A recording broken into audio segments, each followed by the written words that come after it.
यो हो सुकुम्बासी आन्दोलन।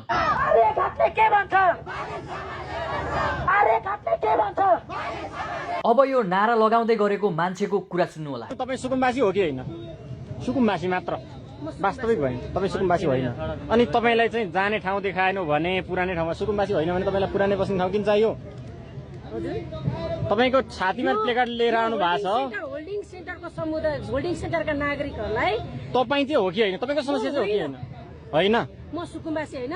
सुन्नुभयो होला नि, म सुकुम्बासी होइन, तर सुकुम्बासीको आन्दोलनमा आर्यघाटले के भन्छ, बालेन्सालाई ले भन्छ भन्दै नारा लगाइरहेको छ। यिनीहरू कोबाट परिचालित छ? यिनीहरूलाई कसले परिचालन गरिरहेको छ?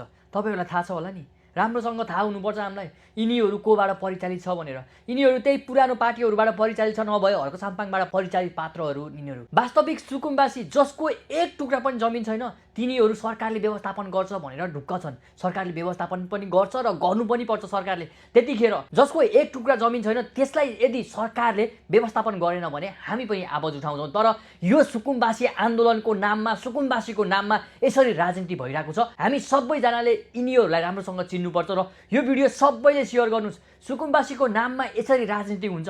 आजसम्म हामीले सुकुम्बासीको नाममा राजनीति हेर्दै आएको, अहिले बालेन्साले सुकुम्बासीको नाममा गरेको राजनीति सधैँको लागि बन्द गर्छु भनेर लागि पर्नु भएको छ। सकिन्छ भने साथ दिने हो, सकिँदैन भने चुपचाप बस्ने हो घरमा। तर हेर्नुहोस् त, यहाँ सुकुम्बासी बनेर सुकुम्बासीको नाममा आन्दोलन गर्दैछ। यिनीहरू सुकुम्बासी पनि होइन, यिनीहरूको काठमाडौँमा घर छ, यिनीहरूको गाउँ गाउँमा जग्गा छ। तर सुकुम्बासीलाई भड्काउनको लागि सुकुम्बासीको नाम बेचेर यिनीहरूले आज पनि राजनीति गरिरहेको छ। तपाईँहरूलाई हिजो भर्खरै थाहा भयो होला, केपी ओली, प्रचण्डे, माकुनीहरू फेरि एक ठाउँमा आउने रे देश र जनताको लागि। हेर्नुहोस् त, यसरी हामी जनताहरूलाई भ्रममा राखेको छ यिनीहरूले। त्यसैले सबैजनाले आँखा खोल्नुहोस्, सबैजनाले मोबाइल चलाउनुहुन्छ, रिसर्च गर्नुहोस्, कसले के काम गरेको थियो, कसले के काम गर्दैछ भनेर सबैले रिसर्च गर्न सक्नुहुन्छ। यो भिडियो सबैले सेयर गर्नु होला।